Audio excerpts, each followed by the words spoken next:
오늘도 주님의 말씀을 통해 하나님 나라를 누리는 복된 하루 되시기를 주님의 이름으로 축원합니다. 오늘 본문의 말씀은 이웃 사랑과 배려를 실천하는 구체적 방법에 대해서 말씀해 주고 있어요. 그 당시 그 사회 그 문화 속에 베풀 수 있는 사랑과 배려죠. 그렇다면 이걸 가지고 오늘 우리는 우리 삶 속에서 우리의 삶에 맞게 적용해서 주님이 주신 그 사랑을 우리도 이웃에게 베풀고 사랑과 배려의 삶을 살아가는 그런 믿음의 사람들이 되시기를 주님의 이름으로 축원합니다. 10절에 보면 내 이웃에게 무엇을 구워줄 때에 이렇게 되어 있지요. 무언가를 빌려주게 될 때 너는 그의 집에 들어가서 전당물을 취하지 말고, 무언가를 빌려주면 전당물, 그러니까 즉 담보를 잡는 건 당연하죠. 왜냐하면 언제 갚을지 모르니까 담보를 잡아야 다시금 돌려받을 수 있어요. 그런데 이렇게 전당물을 담보를 잡아야 되는 상황이 있다면 당신이 직접 그 집에 들어가서 전당물을 취하지 말라는 거예요. 마치 빼앗아 가는 것처럼 고압적인 자세로 들어가서 취하지 말고 너는 밖에 서 있고, 그러니까 밖에서 기다리라는 거예요. 그리고 내게 꾸는 자가 전당물을 밖으로 가지고 나와서 내게 줄 것이며, 그러니까 꾸는 자가 직접 내어주게끔 해라라는 거죠. 그래서 이 과도한 전당물을 잡는다거나 또 중요한 생필품, 당장 없으면 굶을 수밖에 없고 당장 없으면 살 수 없는 그런 아주 중요한 물건을 전당 잡지 못하게 하는 거예요. 그래서 꾸는 자가 내어주게 하는 거죠. 그리고 또 그렇게 할 뿐만 아니라 12절에 그가 가난한 자이면 너는 그의 전당물을 가지고 자지 말고 해질 때에 그 전당물을 반드시 그에게 돌려줄 것이라. 그가 정말 가난한 사람이라면 그 전당물을 가지고 자지 말라는 거예요. 그러니까 여기서 말하는 전당물은 아마도 이불, 그들의 겉옷을 이야기하는 거예요. 그러니까 어제도 말씀드렸지만 그들에게 겉옷은 중요한 재산 목록 중에 하나예요. 그러니까 우리가 겉옷, 속옷 이렇게 성경에 표현되어 있는 건 사실상 우리 개념의 겉옷과 속옷의 개념이 아니에요. 여기서 말하는 속옷, 성경에서 말하는 속옷의 개념은 우리가 일반적으로 입는 겉옷의 개념이에요. 우리가 가장 그 밖에 입는 옷이 그들의 속옷이고, 그렇다면 겉옷은 뭐냐면 외투죠. 외투. 이 외투기 때문에 밖에 나갈 때 입어야 되고, 또 밤에는 이 외투가 그들의 이불 역할도 한다 그랬죠. 그러니까 가난한 자들에게는 이 외투 하나로 밤에 덮고 자야 돼요. 이 팔레스타인 지역 너무 덥죠. 그런데 밤에는 또 반대로 추워요. 그러니까 이 겉옷을 전당물을 잡아버리면 밤에 덮고 잘 이불이 없는 거예요. 그럼 추위에 떨게 되고, 추위에 떨다 보면 그들의 생명과 건강에 문제가 되기도 하는 거예요. 그러니까 그 전당물을 가지고 자지 말고 밤에는 해질 때에는 그 전당물을 돌려주라는 거죠. 이걸 보면 오히려 누구에게 더 초점이 맞춰져 있어요? 꾸는 자에게 초점이 맞춰져 있어요. 우리는 주도권이 누구에게 있어요? 빌려주는 사람, 꾸어주는 사람에게 있지요. 이걸 우리는 이제 채권자, 채무자 이렇게 부르죠. 그래서 모든 권한이 우리에게는 채권자에게 있어요. 채권자의 뜻에 있어요. 또 이걸 다른 말로 표현하면 꾸어주는 사람은 채권자이면서 갑이 되어지는 것이고, 꾸는 사람은 채무자이면서 을이 되는 거예요. 그래서 모든 기준은 누가 제시해요? 갑, 채권자가 제시하죠. 채권자가 잡겠다는 담보를 내어줘야 되고 채권자가 하겠다는 대로 해줘야 돼요. 그런데 오히려 하나님의 백성에게 있어서는 이 모든 것들이 채권자의 뜻대로 하는 게 아니라 누구에게 맞춰져 있다고요? 채무자에게, 을에게. 내가 오히려 갑의 위치에 있을 때 을에게 최대한 배려하라는 거죠. 심지어 내가 무엇을 꾸어줬을 때까지도, 심지어 내가 도움을 줄 때도 내 기준에 맞추는 게 아니라 도움을 받는 사람의 기준에 맞춰야 돼요. 그러니까 무언가 우리가 도움을 줄 때, 나눌 때, 베풀 때도 조심해야 돼요. 이런 것을 베풀 때 그것을 도움을 받는 사람의 입장은 항상 그 마음이, 심령이 되게 부끄럽고 초라해지게 되어 있어요. 그러니까 동정하듯이 도움을 베풀면 안 돼요. 제가 이런 말 쓰지 말라 그랬죠. 쓰다 남아서 주는 거다. 이런 말 하지 마세요. 너를 위해 구별해서 주는 거다 해야지, 정말 그렇게 하면서 부담 갖지 말라고 우리는 쓰다 남아서 주는 거야 이렇게 표현하지만, 쓰다 남은 걸 주면 나한테 버린다고 느껴져요. 도움을 받는 사람 입장에서는. 내가 안 입어서 주는 거야, 쓰다 남아서 주는 거야, 이런 표현보다 널 위해서 준비했어 이렇게 주면 그걸 받는 사람 입장에서는 선물로 받아들이게 되는 거죠. 그래서 누군가에게 동냥하듯이 도움을 주지 말고 정말 섬기며 도움을 주는 그 자세에 대해서 오늘 본문은 말하고 있는 거예요. 무언가를 도움을 줄 때, 나눌 때, 베풀 때 쓰다 남아서 주지 말고, 먹다 남아서 주지 말고, 먼저 구별해서 주고 나누고, 또 섬기는 자세에 있어서도 정말 내가 도움을 주지만 섬겨야 돼요. 그러니까 내가 이렇게까지 해야 되나 싶을 정도로, 내가 오히려 나누는 건데, 내가 오히려 베푸는 건데, 그럼에도 불구하고 정말 존중하고 존대하고 섬기는 자세가 아니면 그건 위선이 될 수밖에 없는 거예요. 그래서 섬길 때에도, 나눌 때에도, 도움을 베풀 때에도 정말 겸손하게 섬기는 마음으로 섬기는 것, 이게 사랑인 거죠. 이게 배려가 되어지는 거예요. 그리고 이제 14절부터 보면, 공궁하고 비난한 품꾼은 너희 형제든지 내 땅 성문 안에 우거하는 객이든지 그를 학대하지 말며 그 품삯을 당일해주고 해진 후까지 미루지 말라.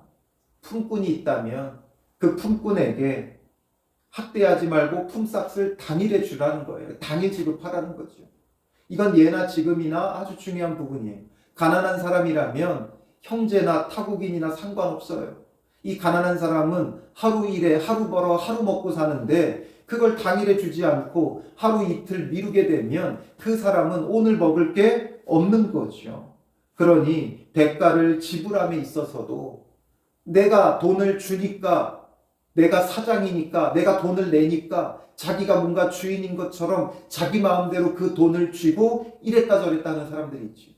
특히나 사업을 하는 사람들, 그들 사업하는 사람들은 사업 자금을 계속해서 융통해야 되고, 자기들 입장에서는 수천만 원, 수억을 왔다 갔다 하는 일을 하다 보니까 일당 10만 원 주는 거를 아무것도 아닌 것처럼 여길 때가 있어요. 뭐 그깟 10만 원 없어서 사람이 죽겠어, 그깟 10,000원, 20,000원 없어서 사람이 굶겠어, 이런 생각을 하는 거죠. 자기들은 1,000만 원, 억 이런 것들을 융통하고 그 카드로 수백만 원씩 그 술집에 가서 척척 계산하니까 남들에게 10,000원, 20,000원이 생계의 아주 중요한 부분이라는 걸 등한히 여기는 거예요. 그리고 또 오히려 악덕한 사람들은 자기 필요한 데는 쓰면서 이런 결제해줘야 될 때 잘 안 해주는 경우들이 종종 있죠. 그러니까 이런 부분들에 있어서 뭔가 내가 돈을 지불해야 될 상황에 미루지 말라는 거예요. 오늘 우리도 어떤 상황이든 누구에게 주어야 할 돈이 있다면 빨리빨리 주는 거예요. 예전에 아주 그 기업인 이랜드에 있어서 아주 굉장히 입지적인 역할을 했던 분이 와서 선교 세미나를 하는데, 그분이 그런 얘기를 하더라고요. 그분이 그렇게 하는 건 아니지만 돈을 버는 방법은 쉽다는 거예요. 줄 돈 늦게 주고 받을 돈 빨리 받으면 금방 돈을 번대요. 그게 사업의 원리죠. 그러니까 자기가 받아야 될 돈은 빨리 받고, 줘야 할 때 주어야 할 돈은 최대한 늦춰야 그 사업을 운영할 수 있는 거죠. 그게 세상의 원리랄지라도 믿는 사람들에게 있어서는 받을 돈은 늦게 받더라도 줄 돈은 제때 줘야 돼요. 빨리빨리 줘야 돼요. 하다못해 가게에 가서 물건을 사더라도 우리가 줘야 될 돈은 빨리빨리 줘야 돼요. 하루 이틀 미룰 게 아니라 당장 주고 빨리빨리 이런 일들은 마무리를 해야 하는 거지요. 왜냐하면 그가 가난함으로 그 품삯을 간절히 바람이라. 그가 너를 여호와께 호소하지 않게 하라. 그렇지 않으면 그것이 내게 죄가 될 것이니라. 그래서 항상 하나님 앞에서 우리가 이렇게 신실하게 주어야 할 것, 이건 우리의 의무죠. 의무를 제때 해야 돼요. 의무를 다하지 않으면 그 사람이 하나님 앞에 호소하고, 하나님 앞에 호소하는 그 소리가 하나님께 들리면 하나님의 벌이 우리에게 내릴 수밖에 없는 거죠. 그러니 그렇지 않다면 오히려 하나님께서 우리에게 더 큰 복을 주시는 거예요. 그리고 또 이어서 이제 아버지는 그 자식들로 말미암아 죽임을 당하지 않을 것이요 자식들은 그 아버지로 말미암아 죽임을 당하지 않을 것이니 각 사람은 자기 죄로 말미암아 죽임을 당할 것이니라. 우리로 따지면 이거 뭐예요? 연좌제죠. 연좌제를 금하고 있는 거예요. 아들의 죄 때문에 아버지까지 그 죄값을 물지 말고 또 아버지의 죄 때문에 그 아들에게까지 그 죄값을 묻지 말라는 거예요. 안 그래도 그런 아버지 때문에 그런 자녀 때문에 사회적으로 정말 곤란하고 정말 그 마음이 양심에 찔리고 미안한 마음이 있는데 그렇게까지 하면 그 아버지, 그 자식들은 진짜 살 수가 없는 거죠. 그런 사람들도 어떻게 보면 사회적 약자예요. 범죄자를 둔 부모, 범죄자 부모를 둔 자녀, 정말 사회적으로 얼마나 고립되고 사람들에게 지탄을 받고 얼마나 고통스러워요. 그러니 그들에게까지 하지 말고 그들을 차별하지 말라는 거죠. 사랑으로 대우해야 하는 거예요. 그리고 17절부터 객이나 고아의 송사를 억울하게 하지 말며 과부의 옷을 전당 잡지 말라. 객, 고아, 과부는 그 시대의 가장 취약 계층이라고 그랬죠. 이런 사람들에게 억울하게 하지 말라는 거예요. 정당한 재판을 행하고 또 과부의 옷을 전당 잡지 말아라. 바로 약자를 돌보라는 거죠. 왜냐하면 18절에 너는 애굽에서 종되었던 일과 내 하나님 여호와께서 너를 거기서 속량하신 것을 기억하라. 너희도 종되었었고 그 종되었던 너희를 하나님께서 속량해 주셔서 이렇게 지금 은혜 가운데 살고 있는데 지금 종된 자들, 지금 약한 자들을 억압하는 건 하나님의 구원의 은혜를 1도 모르는 거예요. 우리의 삶 속에서 정말 하나님의 은혜를 느끼고 누리고 있다면 그 구원의 은혜를 받은 사람이라면 이렇게 약자들을 배려하고 사랑하고 섬기는 건 당연한 거예요. 그렇지 않은 사람들, 그건 정말 하나님의 은혜를 알지 못하는 거죠. 그러니 우리는 오히려 손해보는 삶을 살아야 돼요. 악착같이 얻으려고 하는 사람이 아니라 손해봐야 돼요. 손해보면서 나누고 베풀고 사람들을 부하게 하는 자가 되어져야 하는 것이죠. 그리고 이어서 19절에 밭에서 곡식을 벨 때에 그 한 뭇을 밭에 잃어버렸거든 다시 가서 가져오지 말고. 곡식을 뱄는데 한 뭇, 그러니까 한 단을 놓고 온 거예요. 그럼 가서 다시 가져오지 말라는 거예요. 그건 놔뒀다가 누군가가 필요한 사람이 나그네와 고아와 과부를 위하여 남겨두라. 정말 빈궁한 사람이 그걸 통해 하루 먹고 살 수 있도록 남겨두라는 거지요. 그걸 만난 사람은 그게 뭐가 돼요? 하나님이 주신 은혜가 되어지죠. 나는 그냥 흘렸을 뿐인데 그걸 받은 사람 입장에서는 하나님의 은혜가 된다고요. 그리하면 내 하나님 여호와께서 내 손으로 하는 모든 일에 복을 내리시리라. 이렇게 남겨두는 자에게는 하나님이 오히려 복을 주신다.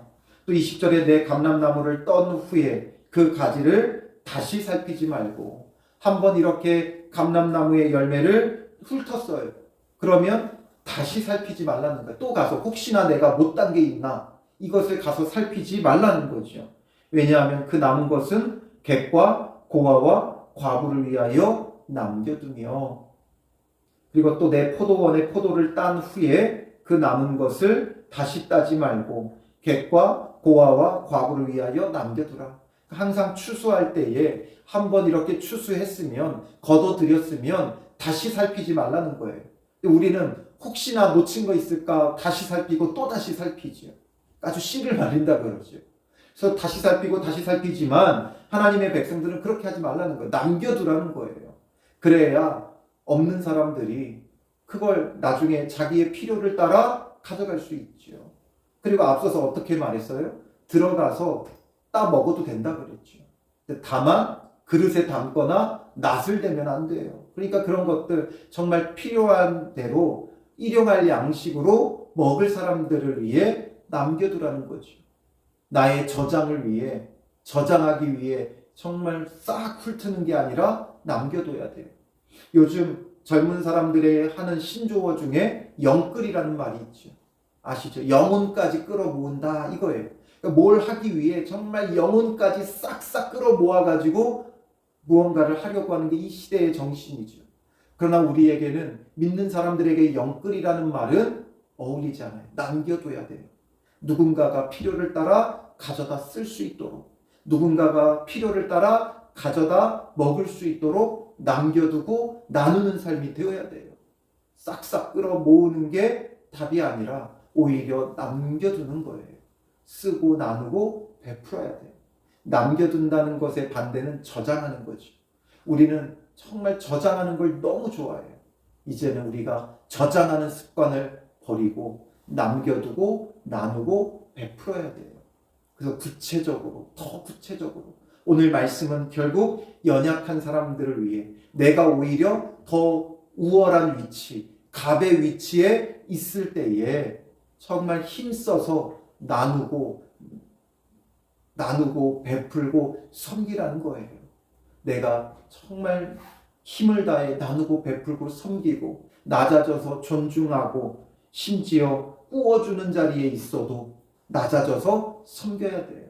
그래서 우리는 어디 가서 하루 일상을 살아가는 동안 하다못해 음식점에 가서 무엇을 사 먹을 때도 내 돈 내고 내가 먹는 것이지만, 그러니까 손님은 왕이라고 손님으로서의 권리가 있다 할지라도 우리는 합당한 값을 지불해야 돼요. 값을 깎지 마세요. 가급적이면 값을 깎지 말고 합당한 값을 지불하고 오히려 팁을 얹어줄 수 있어야 되는 거죠. 자영업자들 힘들다는데, 여러 가지 진상 손님들 때문에 피곤하다는데 우리가 오히려 매너 있게 행동하고 또 여유를 따라서는 팁도 주고 또 뭔가 우리에게 도움을 요청하는 사람들에게 또 어려운 사람들에게 무언가를 나눌 때 동정하듯이 주지 말고 정말 섬기며 베풀어야 되고, 또 우리의 삶 속에서 내가 무언가를 샀다면 이게 내 필요를 넘치는 거라면 두고두고 쌓아두지 말고 항상 먼저 떼어서 나누고 베풀고 섬기고, 이웃에게 내가 남길 게 무엇인가, 섬길 게 무엇인가, 이것을 생각해야 되는 거죠. 정말 끌어모으는 인생이 아니라 나누고 베풀 수 있는, 저장하는 습관을 이제는 버리고 남기고 섬기는 하루 되시기를 주님의 이름으로 축원합니다. 기도하겠습니다. 살아계신 아버지 하나님, 종되었던 우리를, 죄의 종되었던 우리를 구원하여 주시고 참된 자유자가 되게 하여 주셨사오니 그 구원의 은혜로 인하여 우리는 이제 정말 우리보다 없는 자들, 고난과 고통 가운데 있는 자들, 죄 가운데 신음하는 자들, 이들을 돌아보며 낮아져 겸손히 섬기는 자 되게 하여 주시옵소서. 우리에게 누가 손을 벌리든지 정말 우리의 마음을 다하여 존중하고 섬기는 자가 되게 하시고, 우리 삶 속에 쌓아두고 저장하던 습관을 버리고 이제는 남겨두고 나누고 베풀고 섬김으로 예수 그리스도의 사랑을 흘려보낼 수 있는 자들 되게 하여 주시옵소서. 우리의 주변에 정말 가난한 자가 없게 하시고 굶는 자가 없게 하시고 우리의 사랑의 섬김으로 항상 모두가 풍성하게 더불어 나누며 부유함을 누리는 은혜가 있게 하여 주시옵소서. 우리를 통해 우리의 가족과 이웃이 섬김을 받고 복되게 하여 주실 줄 믿사오며 예수님의 이름으로 기도합니다. 아멘.